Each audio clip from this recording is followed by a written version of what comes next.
Olá meus amigos, tudo bem? Sejam bem-vindos ao seu, ao meu, ao nosso canal Sérgio Brant. Para você que está chegando agora, que não conhece sobre o nosso canal, o conteúdo que há aqui, assista até o final. Se você gostar, achar que é relevante, importante para você e para sua família, então se inscreva, dê o seu like e compartilhe também com seus amigos. Ah, outro detalhe, não se esqueça de acionar o sininho aí embaixo aí, para que você receba as notificações, as informações, né, ou alertas de novos vídeos que gravaremos aqui no nosso canal, tá certo? Ok, no estudo passado nós aprendemos sobre onde surgiu o pecado. O pecado surgiu no céu. Responda para mim, o que é pecado à luz da Bíblia? Pecado, 1 João capítulo 3, 4. Todo aquele que comete pecado também transgride a lei. Porque pecado é a transgressão da lei. O pecado é rebelião contra a lei. Então veja que a rebelião contra a lei de Deus, contra os mandamentos de Deus, surge no céu, contra os 10 mandamentos. Então o princípio foi quebrado no céu. Eu vou explicar, tá certo? Como tudo começa. Então quando você vê um pregador, uma pregadora que diz ser homem ou mulher de Deus e dizer que a lei de Deus foi abolida, quebrada, anulada, ele está sendo usado pelo mesmo ser que se rebela contra a lei de Deus no céu, tá certo? Veja só, de acordo com Ezequiel 28:15, vai dizer sobre um anjo que era perfeito, né? Perfeito eras nos teus caminhos, desde o dia em que foste criado, até que se achou iniquidade em ti. Deus não cria o diabo, Deus não cria um demônio, Deus cria um anjo perfeito, e a função dele era ensinar para os anjos que a lei de Deus não poderia ser quebrada. Quer ver um detalhe? Quando você analisa, deixa eu só ver aqui, próximo aqui, tá certo, vamos lá. Então, ó, no versículo 14 de Ezequiel, ó, tu eras querubim da guarda ungido e te estabelecer, permanecias no monte santo de Deus. Ó, tu eras querubim. Leia na sua Bíblia.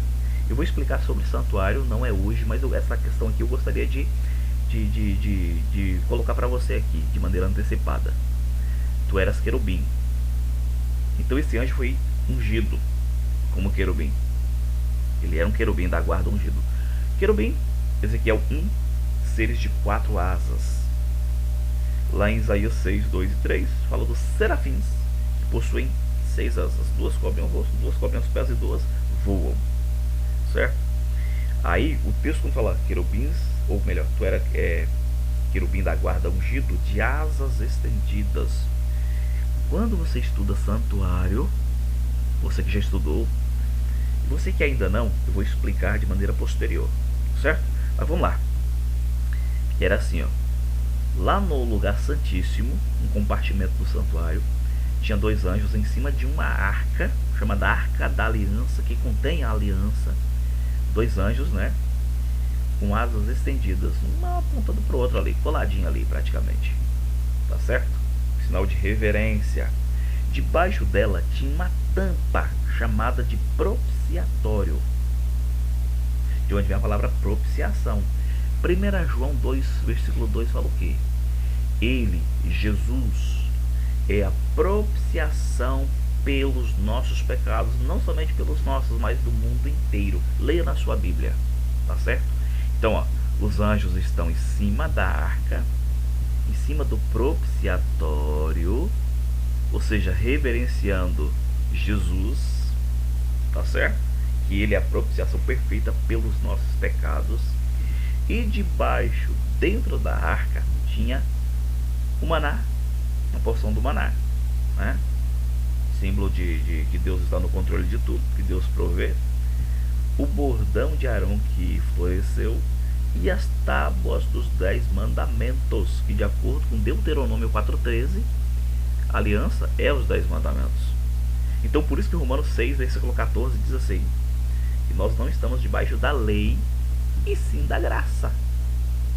Aqui, ó, propiciação e a lei de Deus. nós não estamos debaixo da lei, nós estamos debaixo da graça de Cristo. Aí vem Jesus em João 14,15 e diz assim: se me amais, guardarei o quê? Os meus mandamentos. E essa condição era para os anjos também. Se vocês me amam, guardem os meus mandamentos. Satanás, a função dele era ensinar para os anjos que a lei de Deus não deveria ser quebrada. E ele mesmo quebrou. Ok, vamos lá. Essa rebelião, ela vai ser transferida para a terra. Preste atenção. Qual é a função da lei? É salvação? Não. Nós não somos salvos pela lei. Efésios capítulo 2, versículo 8, diz que pela graça sois salvos, mediante a fé. E isto não vem de vós, é dom de Deus, para que ninguém se glorie. Tá certo? Isto não vem de vocês, não vem de mim. O que não vem de mim? A salvação. A salvação, tá certo? Estudando grego, a gente vai aprender essa questão. A salvação não vem de mim, não vem de você, não é pelos meus méritos, mas pelos méritos de Cristo. Aí não de obras para que ninguém se glorie. Tanto é que no versículo 10 fala assim, ó. Esse aí as pessoas não citam, só citam o versículo 8 e o versículo 9. Vai dizer que nós somos criados em Cristo para boas obras. Então, qual é a função da lei? É dada para aquelas pessoas que servem a Deus. 2 Coríntios 5,17. Se estamos em Cristo, somos nova criatura. As coisas passadas já passaram. Romanos 6,4. Diz que nós devemos viver uma novidade de vida. Salmos capítulo 119, versículo 93, que fala pelos preceitos de Deus que nos dão vida. A lei de Deus nos dá vida. Então, é uma cerca de proteção. Tanto é que o quinto mandamento, escrito pela mão de Deus, ele escreve da seguinte maneira: preste bem atenção. Honra teu pai e tua mãe, para que se prolongue os dias na terra que o Senhor teu Deus te dá. Então, os 10 mandamentos foram escritos pelo dedo de Deus. O que é o dedo de Deus? Quando você vai para Mateus capítulo 12, versículo 28, ali vai dizer, se eu expulso os demônios pelo Espírito de Deus, é chegado o reino de Deus. Você lê Lucas, por exemplo, capítulo 11, versículo 20, deixa eu analisar para você aqui, mas já vai pegando a sua Bíblia aí e analise comigo. Lucas capítulo 11, versículo 20. Olha só. Em Mateus 12, 28, como eu falei, se eu expulso os demônios pelo Espírito de Deus, é chegado o reino de Deus. O Espírito de Deus é o Espírito Santo. Quando você vai para Lucas traz uma outra informação interessante.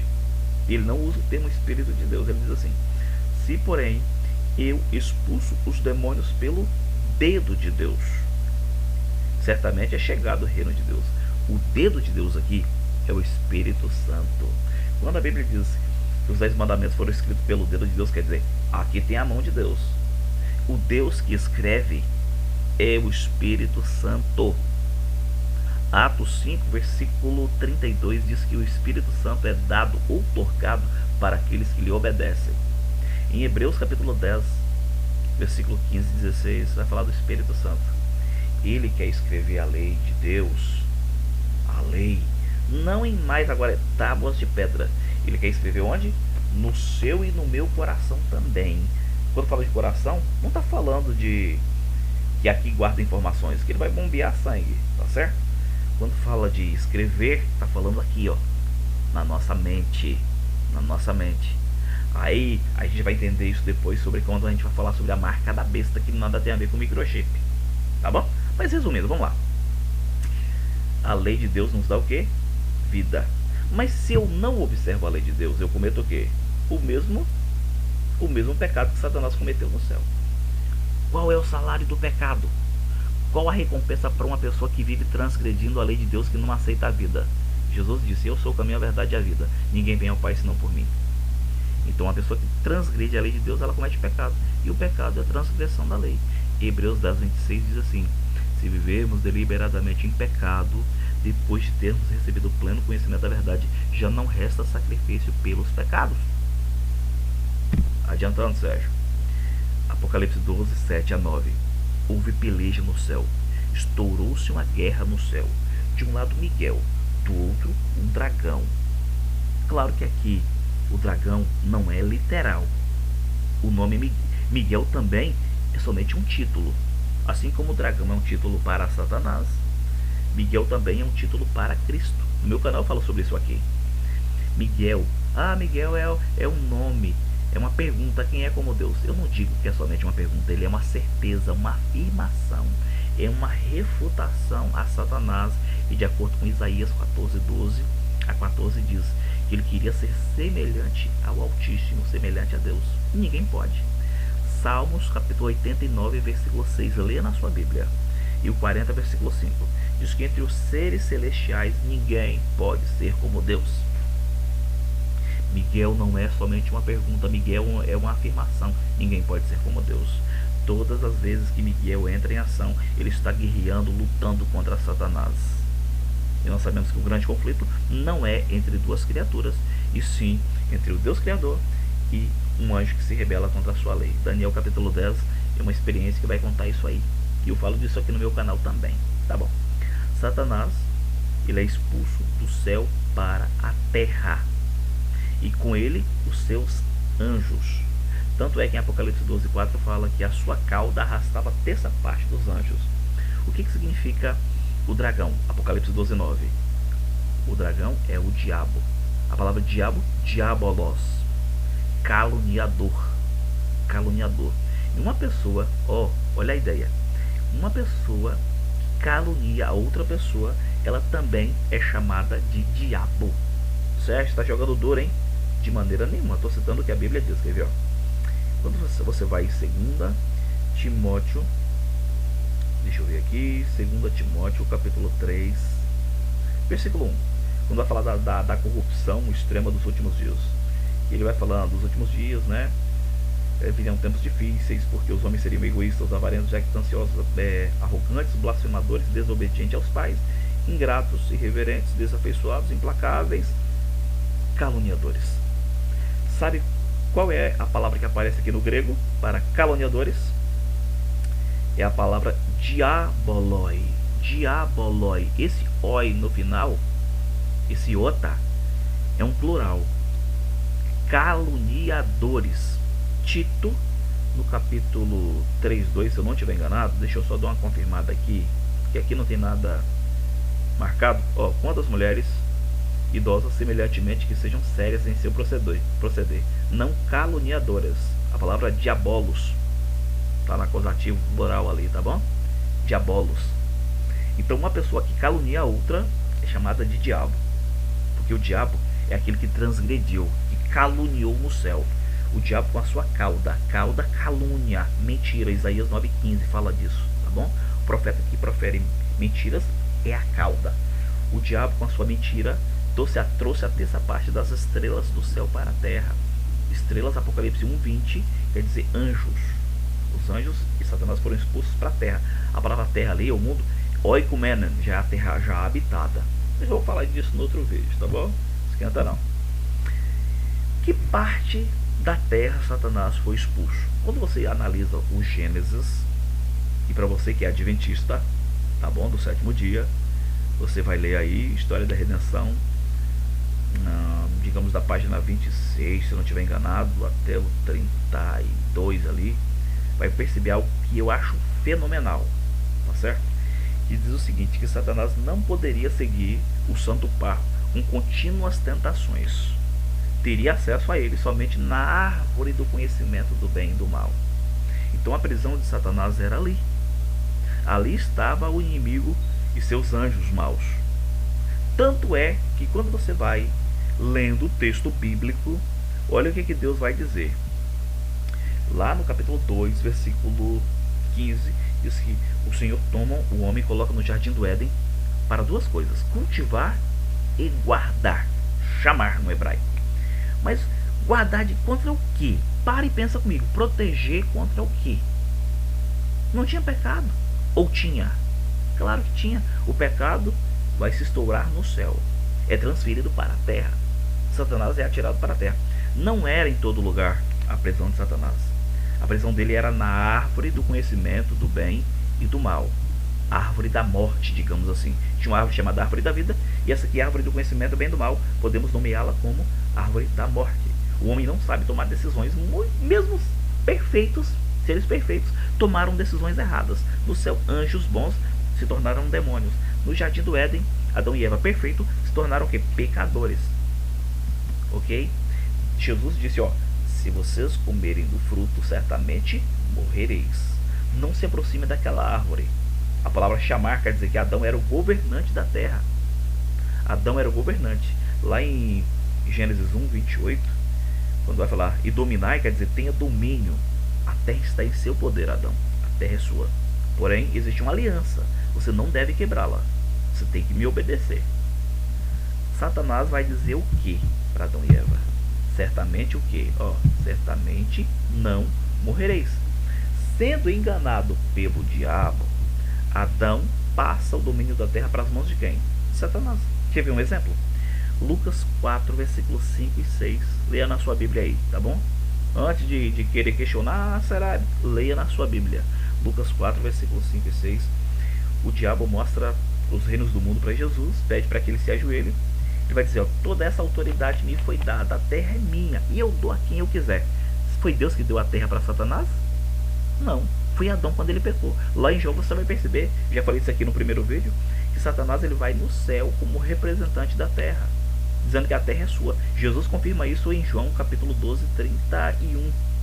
Ele vai dizer, chegou o momento de ser julgado este mundo e o seu príncipe será expulso. O chefe é a palavra archon, quer dizer chefe. O chefe deste mundo será expulso. João 14, 30. Aí vem o príncipe, aí vem o chefe deste mundo, e ele nada tem de mim. Nada, nada, zero. Em 2 Coríntios 4:4, o Deus desse século, Deus com letra minúscula, ele cegou o entendimento dos incrédulos para que não resplandeça a luz do Evangelho. Então veja bem, olha que interessante aquilo que a gente está explicando para vocês. Quando Satanás engana Adão e Eva, tá certo? Ele vai enganá-los. Olha só, Satanás, ele é libertado, ele é liberto daquela prisão. A prisão dele era na árvore, naquela região ali, tá certo? Então, ele agora está livre. Quando você vai para 1 Pedro, vai dizer o quê? Sede sóbrios e vigilantes, pois o diabo, vosso adversário, anda, ele não está preso, ele está solto.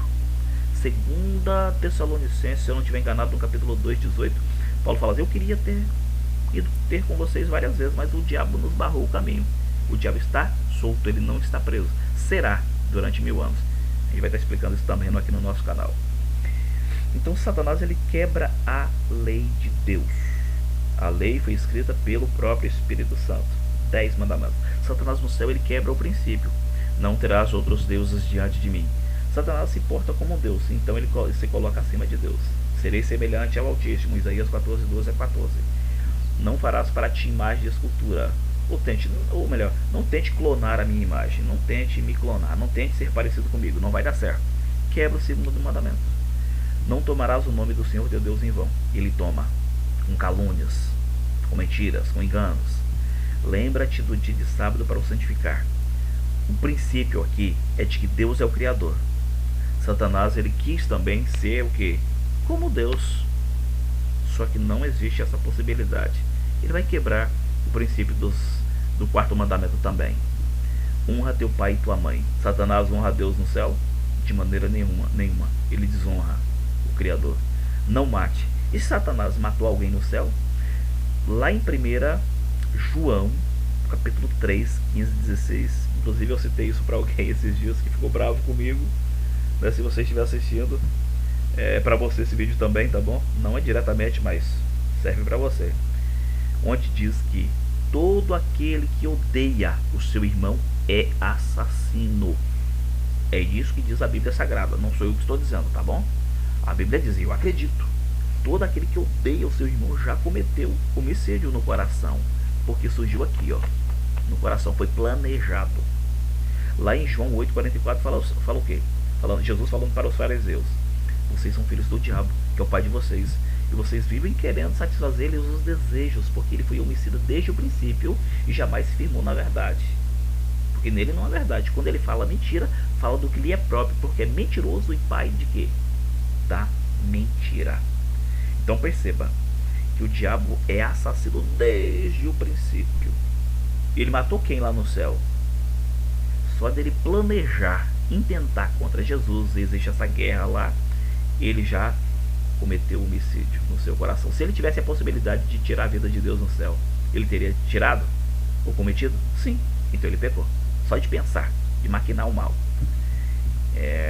A Bíblia fala disso também, se eu não me engano, é Miqueias 2:1. Né? Ai daquele que no leito da sua cama imagina o mal e no alvorecer vai lá e pratica. Porque o poder está nas suas mãos. Não furtarás, ele furtou. Não adulterarás, ele adulterou. Adultério não é somente praticar imoralidade sexual. Uma gasolina adulterada, não é? É algo que foge do padrão correto, digamos assim. Ele furtou a adoração dos anjos, ele disse falso testemunho contra Deus no céu, e ele cobiçou o lugar de Deus no céu. Ele quebra os 10 mandamentos então, tá certo? Ficou claro para você? Lâmpada para os meus pés é a tua palavra. A palavra aqui é o que, irmãos? A palavra muitas das vezes é ensinada como Bíblia. Ok, sem problema nenhum. Mas eu gostaria de trazer uma informação para você. Esse verso está dentro do Salmo 119, o maior capítulo da Bíblia, que vai exaltar a lei de Deus. O contexto fala da lei. Quando fala tua palavra, Provérbios 6:23, o mandamento é lâmpada. Então lâmpada para os meus pés é o teu mandamento, é os 10 mandamentos, e luz para os meus caminhos. É ele que vai me guiar, dizendo que é certo. Não faça isso. Se você cometer adultério, você estará pecando, e o salário do pecado é a morte. Entendeu? Ficou claro para você? Então vamos lá. Mas Jesus aboliu a lei, mesma doutrina que foi pregada no céu, lembra? Aí Jesus vai dizer em Mateus 5:17 o quê? Não penseis. Se não é para pensar, muito menos abrir a boca para ensinar que a lei foi abolida. Eu não vim acabar com a lei. Eu não vim abolir, abrogar, destruir a lei. Eu não vim destruir, mas para cumprir. Jesus não veio abolir a lei. O que Jesus veio fazer? Quando você analisa a Bíblia Sagrada, vai dizer em 1 João 3:8 que Jesus veio destruir as obras do diabo. A lei, Jesus não veio abolir. Ele não veio abolir a lei. Ele veio destruir as obras do diabo. Êxodo 32:16. A lei, as tábuas dos 10 mandamentos é obra de Deus. Opa! Ficou claro para você? Jesus não veio acabar com a lei, veio acabar com as obras do diabo. E a Bíblia diz lá em Êxodo 32:16 que os 10 mandamentos é obra de Deus e não do diabo. Então não foi abolida, meu irmão. Entendeu? Ficou claro para você? Então vamos lá. Vou adiantar aqui pra gente terminar, para não ficar cansativo. Acredito que não tá ficando, né? Mas vou prolongar, ou melhor, não vou prolongar não. Vou fazer esse jogral aqui, que é usado pelo pastor Luiz. Você já ouviu com certeza. E eu também utilizo. O pregador vai à igreja pregar o evangelho, que fala de Jesus, que morreu na cruz pelos nossos pecados. O que é pecado? Transgressão da lei. Deixe-me ver aqui. Vou usar aqui essa parte, tá bom? Digamos que as pessoas estão corretas nessa linha de interpretação de que a lei foi abolida. Tá bom. Vamos tirar a lei de cena, né? A lei não serve para nada, ela foi abolida. Leia na sua Bíblia Romanos 4:15, Romanos 5:13, Romanos 7:8. Esses versos dizem assim: que sem lei também não existe pecado. Acabou a lei, também acabou o pecado. Então nós estamos no mundo perfeito, tá certo? Nada daqui é errado. Então tá vendo o problema? Não existe lei, também não existe pecado. Leia os versos que eu citei para você, os textos. Se não há lei, não há pecado, anula-se a cruz de Cristo. Então é em vão pregar sobre o sacrifício de Cristo. Se não tem cruz, Jesus também não praticou nenhum sacrifício. Se não tem lei, não tem pecado, não tem cruz, não tem Jesus, então evangelho é uma farsa. Porque evangelho quer dizer boas novas. E boas novas se não há salvação? Então, se não há evangelho, também não há o quê? Não há igreja. Se não há igreja, para que pregador? Para que pregador? E aí, você percebeu o grande problema de ensinar que a lei de Deus foi abolida? Ela foi ensinada no céu e continua sendo ensinada aqui na terra, infelizmente, né? Então, meu querido, Satanás mudou a lei de Deus, Daniel 7:25. Ele mudou. Então, aqui é uma questão de vida e uma questão de morte. Jesus fala: eu sou o caminho, a verdade e a vida. Ninguém vem ao Pai senão por mim. De um lado está Jesus, a vida. Do outro lado está, de acordo com Hebreus 2:14, aquele que tem o poder sobre a morte. Lembra? O salário do pecado, da transgressão, é a morte. Mas Jesus fala: eu lhes dou a vida eterna. João 10:28. A escolha é de quem? A escolha é sua. Tome a sua decisão. Não é o pastor da sua igreja que vai te dar a salvação. Quem vai te salvar é Cristo. E Ele te salvou na cruz. Mas para que você viva uma vida de transformação a cada dia. Uma vida de regeneração, de mudança. Quem pode fazer isso na sua vida? Somente o Espírito Santo. Deus te abençoe. No próximo estudo nós falaremos sobre o salário do pecado. Qual é o salário do pecado? Esse será o nosso tema, tá bom? Que Deus abençoe.